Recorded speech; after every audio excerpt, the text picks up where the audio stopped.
alamin. Baik jamaah maghrib yang dimuliakan oleh Allah, kita lanjutkan kajian kitab Kasyifatus Syajah Sarah Safinatun Najah tentang usuluddin dan fikih. Sekarang masih dalam bab fikih, yaitu bab tentang mandi junub, tetapi masuk dalam sunnah-sunnah mandi junub ya. Bismillahirrahmanirrahim. Wa sunanuhu sab'ata asyar. Dan adapun sunnah-sunnah wudhunya itu, sunnah-sunnah mandi itu ada 17 sunnah mandi junub. At-tasmiyah, yang pertama membaca bismillah. Wa uslul adha, kemudian membasuh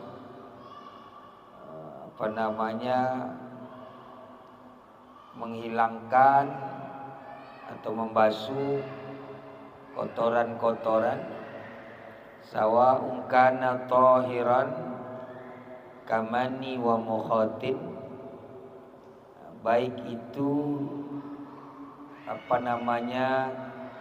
kotoran yang menempel itu suci seperti mani atau ingus, au najisan atau najis kawadi wa madhi, seperti wadi dan madhi.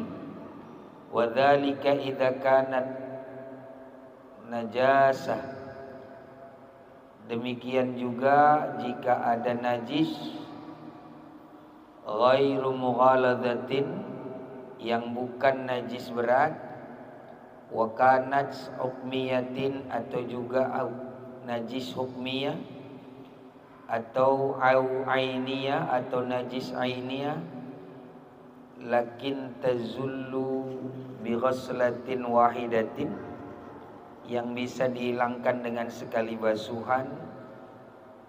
Ammal ainiyah allati la tazulu bidzalika, adapun najis ainiyah yang tidak bisa hilang sekali basuh, qabla al-ghasli asyar, atau yang tidak bisa hilang dengan sekali basuh itu bukan menjadi sunnah, melainkan menjadi syarat wajib mandi. Segitu materinya, nanti kita perluas. Bismillahirrahmanirrahim. Jamaah maghrib yang dimuliakan oleh Allah, kita masuk dalam sunnah-sunnah mandi junub. Yang pertama ada at-tasmiyah, membaca bismillah. Membaca bismillah ini disunnahkan sebelum mandi junub. Tetapi sunnah yang model begini, bacaan ini harus lihat sikon, lihat tempatnya. Kalau dia mandi junub di kamar mandi, dia mandi junub yang ada tempat WC-nya, alias tempat buang najis kotoran di sana, maka tidak disunnahkan bersuara, cukup dalam hati saja. Walaupun dalam hati itu tidak disebut membaca, karena dalam hati itu disebut berniat, bukan membaca. Tetapi demi mendapatkan sunnah ini tadi, karena posisi mandinya di kamar mandi, maka jangan membaca bismillah dengan suara atau dengan lafaz, tapi cukup dalam hati. Tetapi jika dia mandi di tempat yang tidak di sungai kah, atau di luar bak mandi, di luar kamar mandi, atau di luar tempat yang buang kotoran, maka dia membaca bismillah dengan terdengar, tidak masalah. Nah, ini terkait dengan membaca bismillah. Itu sunnah yang pertama. Yang kedua, sunnahnya menghilangkan kotoran terlebih dahulu. Jadi sebelum mandi junub, hilangkan dulu kotoran, atau membasuh ya, bagian-bagian badan yang ada kotorannya. Kotoran dibagi dua, satu namanya kotoran suci. Apa itu kotoran suci? Benda-benda yang dianggap suci tapi kotor. Di sini contohnya seperti mani dan ingus. Mani itu suci tapi kotor. Ingus itu suci tapi kok kotor. Nah, itu dilap dulu, dihilangkan dulu sebelum mandi junub. Atau najis, najisan. Najis juga dihilangkan. Dihilangkan terlebih dahulu. Najis dibagi tiga. Najis pertama namanya mughaladzah, najis berat. Kemudian najis ringan, mukhaffafah. Kemudian najis mutawassithah, najis pertengahan. Yang disunnahkan dalam mandi sebelum junub. Mandi junub ini, sebelum mandi junub disunnahkan membasuh atau menghilangkan kotoran najis itu adalah najis yang sekali basuh bisa hilang. Berarti untuk hal ini harus dilihat apakah najisnya itu termasuk mughaladzah. Tidak mungkin bisa hilang dengan sekali basuh. Berarti kalau ada najis mughaladzah, maka junubnya nanti dulu. Karena menunda mandi junub lebih baik ketimbang menunda najis.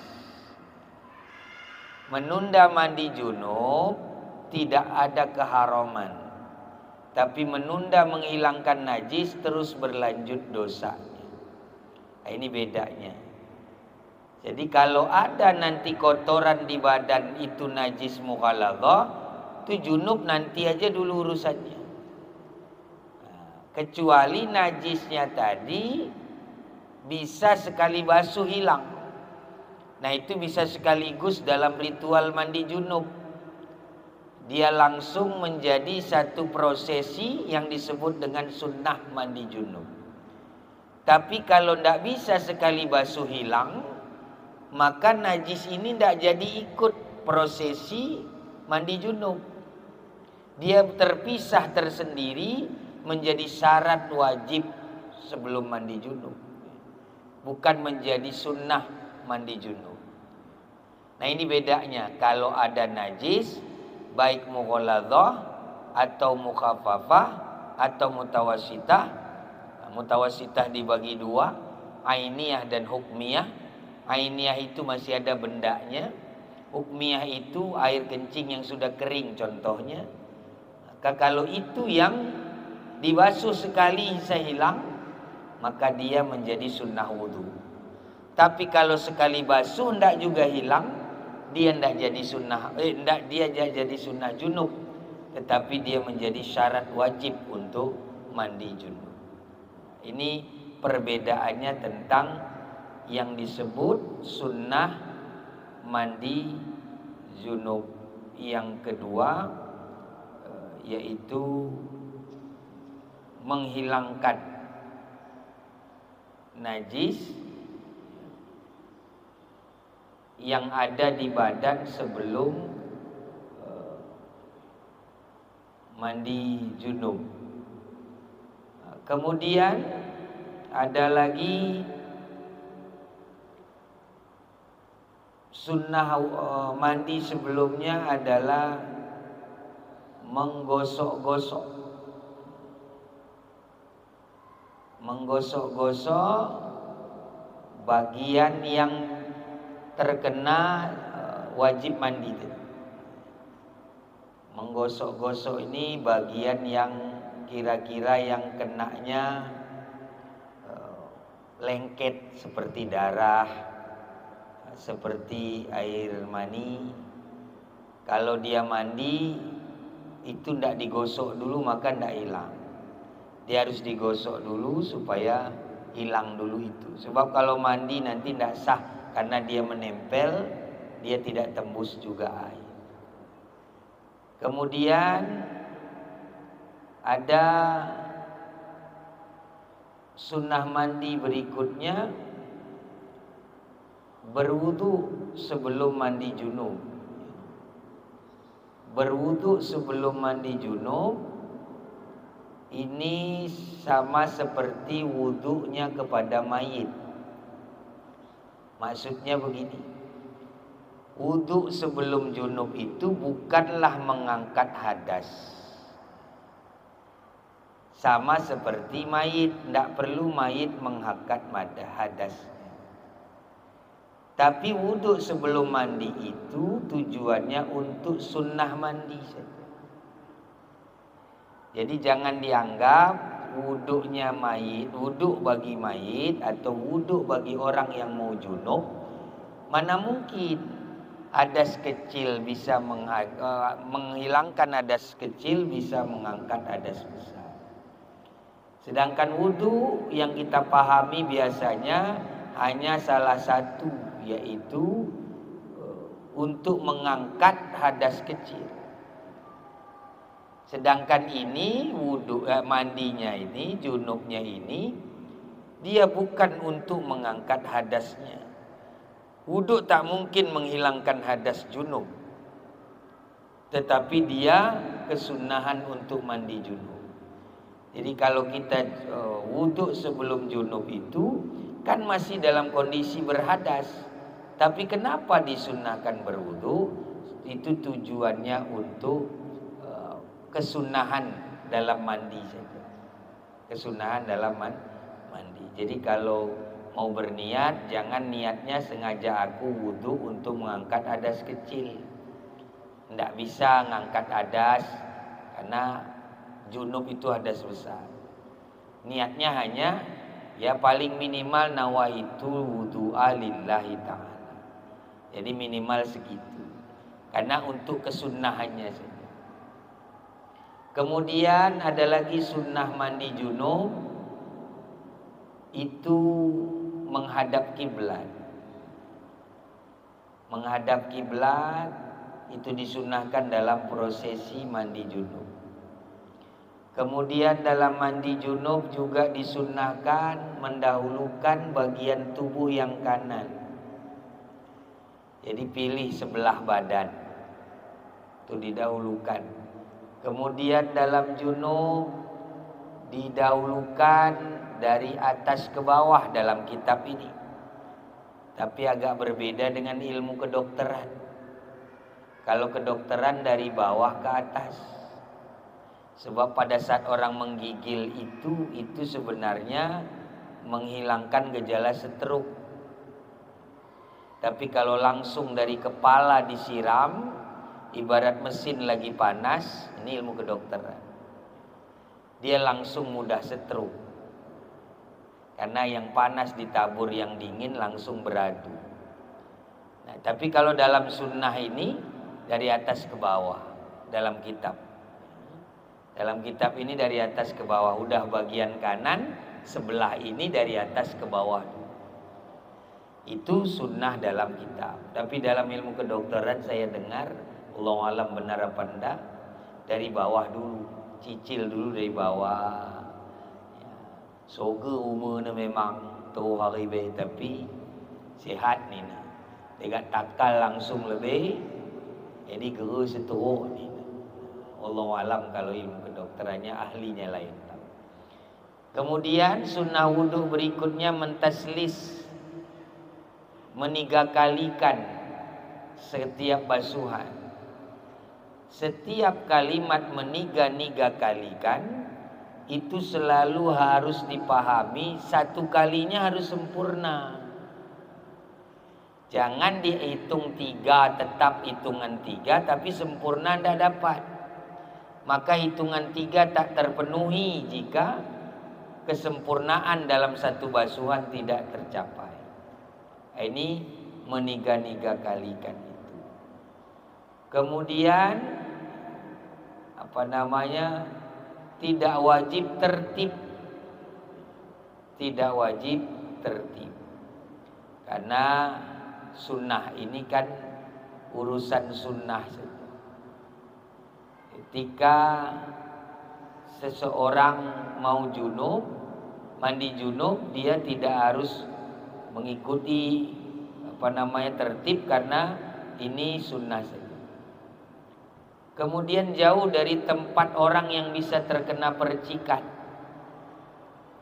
Jadi mandi junub sama seperti membersihkan najis, jangan di tempat orang yang dekat dengan orang yang bisa terkena percikan. Kemudian ada sunnahnya lagi menutup aurat. Menutup aurat ini memang kita ini sudah punya budaya basahen istilahnya. Ini membanggakan. Tapi yang dimaksud adalah di tempat yang sepi, di tempat yang tertutup. Pakai basahen memang, tapi ini lawe bulan Bali semuka ni. Ini yang sedih nih. Ini gimana caranya PR Kutacani ini menutup lawe bulan untuk mandi bagi wanita. Gak ketera basah di atas tetap ngaurat, ruang terbuka. Ini sangat tidak layak untuk daerah yang dianggap syariat Islam. Ini PR besar itu. Tak ada yang membolehkan begitu. Jadi bagaimana mungkin seorang wanita mandi di lawe bulan itu? Terbuka sekali, itu ruangan terbuka. Ini PR bersama ini. Jangan-jangan gara-gara itu marah air bulan itu. Marah dia. Karena itu tidak hilang dari dulu, sayang sekali. Masjid begini megahnya, Kutacani punya masjid takwa. Tapi lawe bulan masih ada wanita yang mandi. Bukan hanya mandi, kadang-kadang buang air besar, buang air kecil. Ini tidak bisa. Satu-satunya yang bikin kotor itu nanti itu. Itu yang berat. Jadi kebanggaan kita selalu udah memakai budaya basahan. Basahan itu sunnah memang, tak wajib. Kalau di ruang tertutup, apalagi ruang terbuka, ya dia tidak bisa lah. Ruang terbuka tetap harus tertutup semuanya. Nah ini sunnah. Jadi maaf cakap, kenapa dimasukkan dalam bab sunnah mandi junub? Karena sekalipun di ruang tertutup, ya memang tidak wajib memakai basahan tadi. Tetapi sunnah saja. Apalagi nanti sunnah ini bisa ditinggalkan kalau darurat. Maksudnya darurat itu susah dia untuk meratakan air. Susah dia untuk meratakan air. Karena meratakan air itu adalah fardu dalam rukun mandi junub. Sedangkan memakai basahan itu sunnah dalam mandi junub. Sekali lagi, meratakan air ke sekujur badan itu adalah rukun mandi junub alias wajib. Sedangkan memakai basahan hanya sunnah dalam mandi junub. Apalagi mandi biasa yang bukan junub, sunnah memang. Tetapi sekalipun demikian, derajatnya ini luar biasa. Luar biasa derajat sunnahnya. Karena merasa malu dilihat oleh Allah Subhanahu wa taala atau dilihat oleh iblis laknatullah alaih. Jadi itu merasa malu. Nah ini sunnahnya.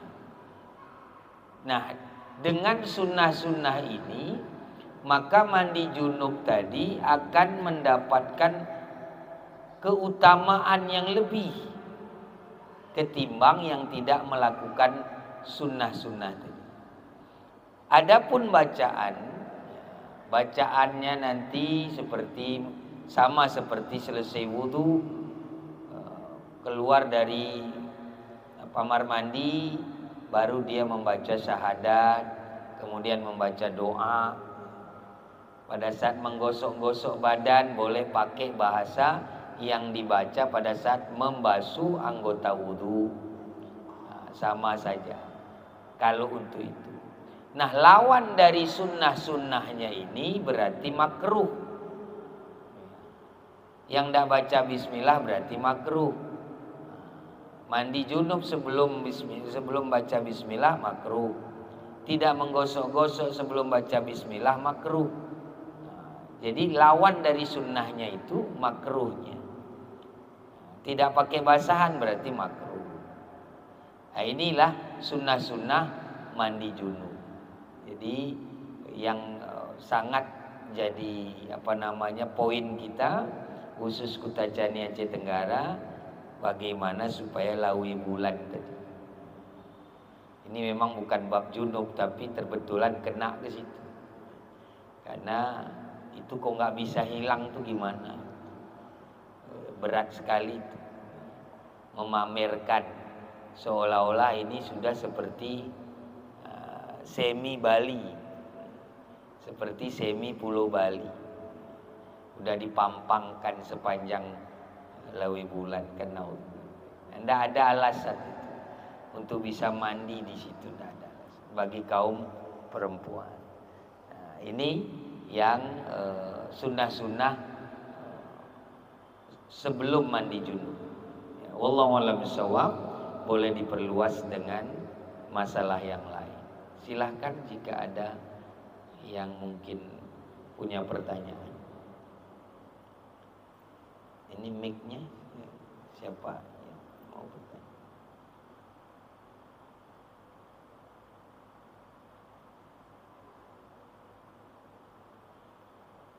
Ada yang mau bertanya?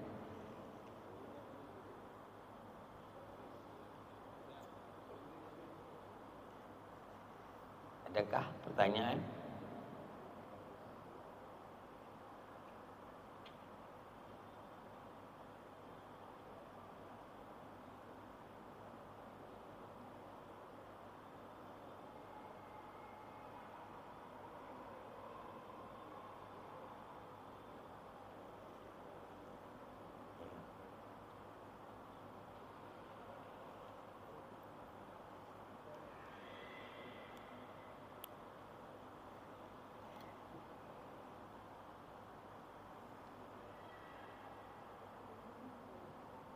Assalamualaikum warahmatullahi wabarakatuh. Waalaikumsalam warahmatullahi wabarakatuh. Mumpung ini masih bulan Rajab, Ustaz, yaitu karena di sini sering kita budayakan pada bulan Rajab itu ziarah kubur. Ya. Nah, ini mungkin barangkali nanti untuk jangan hilaf di situ, Ustaz. Karena ada masalah saya lihat, ada yang dia bilang nggak boleh cabut rumput di kuburan. Ada juga yang pernah saya dulu ziarah karena ada saudara di Subulus Salam. Karena di sana ziarahnya mungkin enggak seperti kita di sini. Ya. Di sana dia ziarahnya kadang-kadang hanya menaburkan bunga dan hanya berbicara dengan kuburan tersebut, bukan berdoa seperti kita. Ada seperti itu, saya Ustaz. Biar enggak terjadi khilafiyahnya di situ. Ada yang menyiramkan air kalau kita di sini. Di sana memang ada, akan tetapi tidak membaca doa seperti kita di sini. Ini mohon dulu penjelasannya Ustaz biar tidak terjadi khilafiyah. Maksudnya pertanyaannya apa, Pak? Ya, pertanyaannya ini apa hukumnya jika kita umpamanya menyebut rumput di kuburan atau menyiramkan air di kuburan, seperti menaburkan bunga di kuburan, apakah itu sunnah atau bagaimana? Mohon penjelasannya Ustaz. Oh iya. Baik, tentang mencabut rumput di kuburan atau menuang air ya, atau menabur bunga. Baik, bismillahirrahmanirrahim.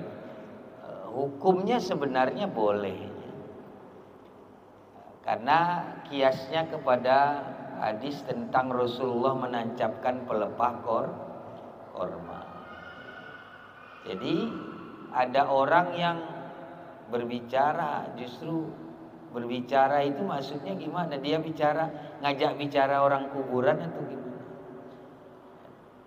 Bukan mengajak Ustaz, tetapi dia berbicara di situ seolah-olah dia itu berbicara dengan orang tuanya umpama begitu kan. Dia berbicara bahwa dia bercerita dengan itu seperti kuburan itu. Bercerita dengan kuburan itu. Lepakkan engkau dia. Ya, tidak apa-apa. Kalaupun begitu, tidak masalah.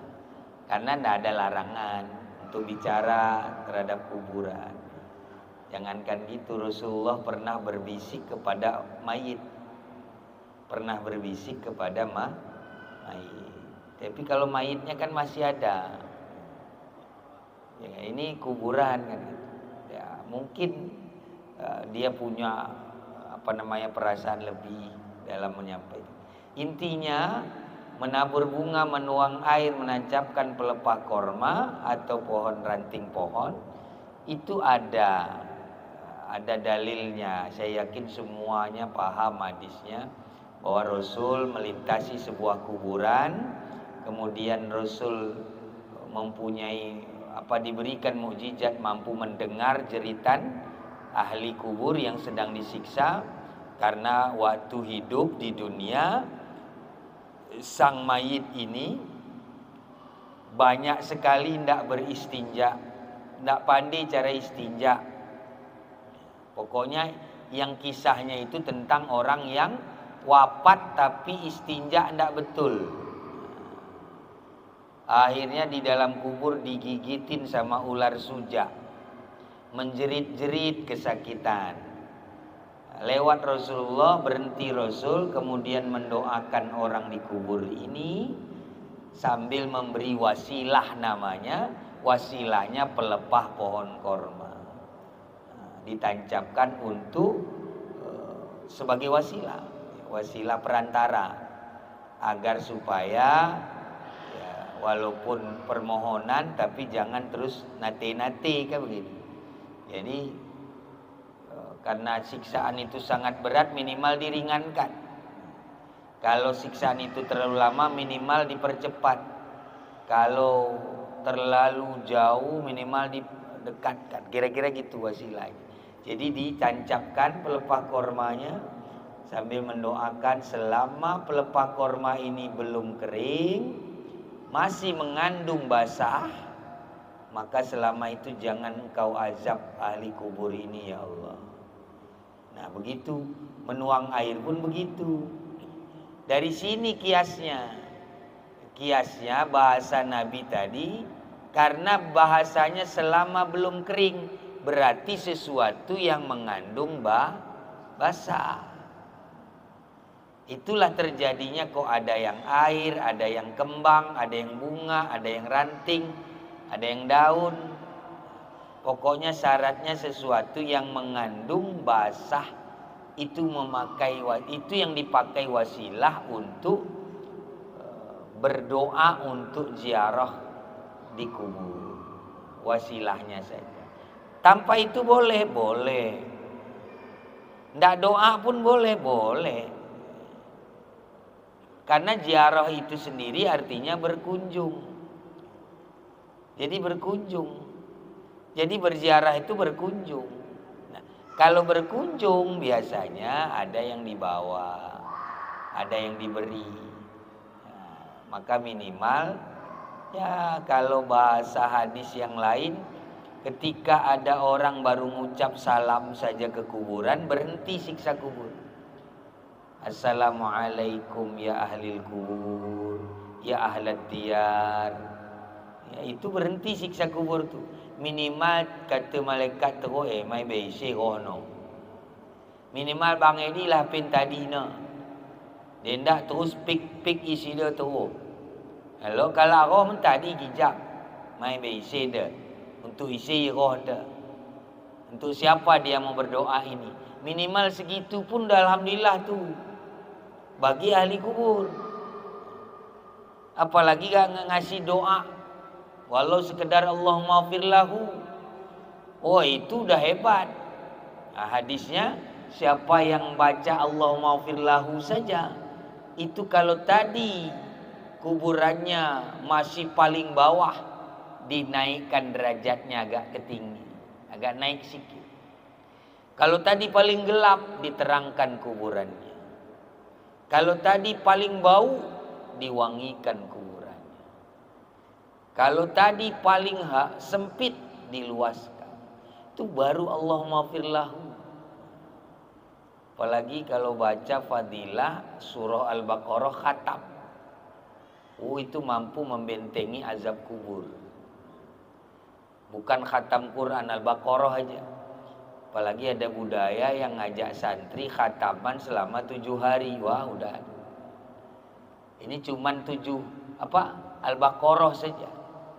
Cuman baca Al-Baqarah khatam, selesai azab kubur.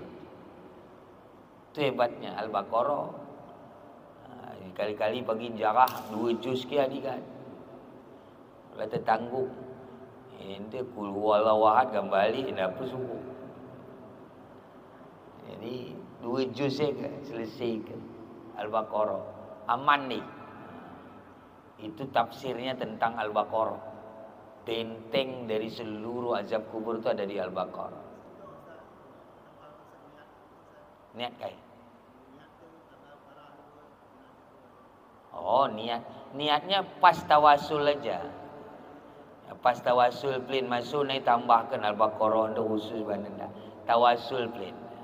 Jadi biasakan membaca tawasul sebelum beramal. Ya, setiap amal mau baca Quran, mau bersedekah pakai tawasul. Pakai tawasul. Itu dibiasakan. Minimal bahasa tawasulnya ala hadhihin niyah likulli niyatin shalihah ila hadratin nabi khususan ila ruhi abi khususan ila ruhi ummi khususan ila ruhi ahli semadi. Masuk ke begini enggak jadi tengku kandunan. Bahasa kita pelit. Aku dah sikal bersedekah ya Allah, aku niatkan banda keluargaku ini tu. Aku niatkan kepada ini. Baca Quran, khatamkan Quran, khatamkan Al-Baqarah minimal. Itu baru. Tapi sebaliknya, kalau ada yang main tancap-tancap saja ranting pohon tadi, main tuang-tuang saja air tadi, main tabur-tabur saja bunga tadi, main amparkan saja daun-daun tadi, ndak ngaruh apapun tu. Ende yuko mama cukai peda, buat ina dukun, tambur ina kau balik, kai guna ni. Sekemahan pepes sayap, marulih di doanya yang penting. Ininya doanya yang penting. Jadi jangan sampai tidak ada keluar doanya situ. Ya masa anda hafal tu kalimat Allahumma firlahu balik makai. Misalnya langit ketujuh ni, bumi yang ketujuh, ya. Ada namanya hufratin niran, lubang neraka di kubur itu ada 7. Masih ada waktu? Masih ada. Berapa menit lagi? Hah? Berapa menit lagi? 5. Jadi ada lubang neraka namanya 7 di perut bumi. Ada orang berziarah Allahumma firlahu. Cuman itu pulang dia. Naik ke, kalau tadi dia di lapisan ke-7 yang paling panas, larva kalau nggak salah istilah teknologinya itu sangat merah sekali di sana. Di bawah yang ke-7 itu merah sekali apinya. Tanah bumi ini panas. Kemudian naik lagi misalnya. Besok ziarah lagi Allahumma firlahu lagi.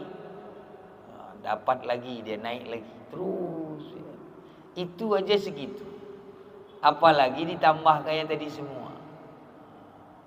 Apalagi doa ini kalau diijabah sebenarnya sudah cukup sekalipun kalau diijabah, tapi itu sudah tidak ada lagi siksa kubur sampai kiamat. Maka harusnya kalau ziarah itu betul-betul terus. Jangan ala kadar neplin go deh ke ulan meno balik tenau. Angat su masuk kahsu. Tidak masalah lama atau bentarnya. Yang penting serius. Yang mau dibacakan itu apa? Ada orang sekali ziarah bisa mengangkat seluruh siksa kubur. Dan dia tidak lagi berada di dalam lubang neraka. Langsung masuk ke dalam taman surga. Itunya yang perlu dikejar. Bukan rutinitasnya je merajab jarak, je megang jarak, je puasi jarak, je raya jarak. Oh ye dina. Tapi ketera cara bagaimana supaya sekali ziarah terampuni. Selesai ajab kuburnya, keluar dia dari lubang neraka hufratin niran, masuk ke dalam Raudatul Riyadul Jinan. Jadi masuk ke dalam Raudatul Jannah. Itu yang harus dikejar. Jadi mudah-mudahan kalaupun ada yang merasa ragu, ya, tak ada tuh maaf-maaf, kan banyak juga aliran mazhab yang lain. Kita mazhab Ahlussunnah wal Jamaah Asy-Syafi'iyah ini menganggap itu sunnah menuang, sunnah berdoa, boleh membaca-baca ayat di situ. Ada yang tidak sepakat, ya hargai saja. Ya, karena sunnah ini banyak. Sunnah takririyah, sunnah fi'liyah atau qauliyah. Nah, itu udah sering lah banyak yang bahas di YouTube mungkin ya. Banyak yang bahas tentang bagaimana bid'ah-bid'ah yang dimaksud itu. Tapi kita punya dalil. Kita punya dalil, bukan tanpa dalil. Bahwa menuang itu, menabur ini, mencabut rumputnya, kemudian berbicara kepada kuburan tadi, kirim salam kepada, sebenarnya kalau kita dengar mereka juga berbicara kepada kita bagi yang mendengar. Bicaranya ada dua dijelaskan dalam riwayat. Kalau yang beriman bicaranya ngajak pulang. Gitu benda tua boh kalian anda. Nah, itu yang beriman. Bagi yang tidak beriman, bagi yang kafir jerit-jerit, tolong ya balik ke aku beno. Tolong ya tenggupi aku balik tulai. Tolong ya balikkan aku mendunia betulai. Walau sekejap lagi ya. Itu bagi yang tidak beriman. Itu selalu mereka menjerit itu. Menjeritnya itu. Kalau yang beriman dia yang ngajak kita. Sedekah suano, tabuh ada. Balik ke guru. Jadi dia kita game biar kita pergi seperti. Nah, itulah contoh percakapan yang dalam riwayat, salah satunya riwayat Imam Al-Haddad. Ya. Riwayat Imam Al-Haddad. Bagaimana percakapan di surga Iliyin, di Raudatul Jinan, dan bagaimana percakapan di Hufratin Niran atau neraka Sijjin. Kira-kira begitu. Allahu a'lam bishawab. Mungkin waktunya udah habis ya. Kita cukupkan dulu. Mudah-mudahan bisa kita lanjut minggu depan. Mudah-mudahan yang belum ziarah, mumpung masih ada Rajab, jangan sia-siakan. Bulan ini bulan azab yang pedih bagi yang punya maksiat, baik yang sudah wafat maupun yang masih hidup. Dilipat-lipat sama Allah. Naudzubillah. Mudah-mudahan semua yang hidup dan yang wafat insyaallah diberikan keselamatan min syarrid dunya wa adzabil akhirah insyaallah. Amin Allah. Wallahu a'lam bishawab. Adanallahu wa iyyakum ajma'in. Allahumma waffiq ila aqwamit thariq. Allahumma musta'an ila sabilir rahman. Wassalamu alaikum warahmatullahi wabarakatuh.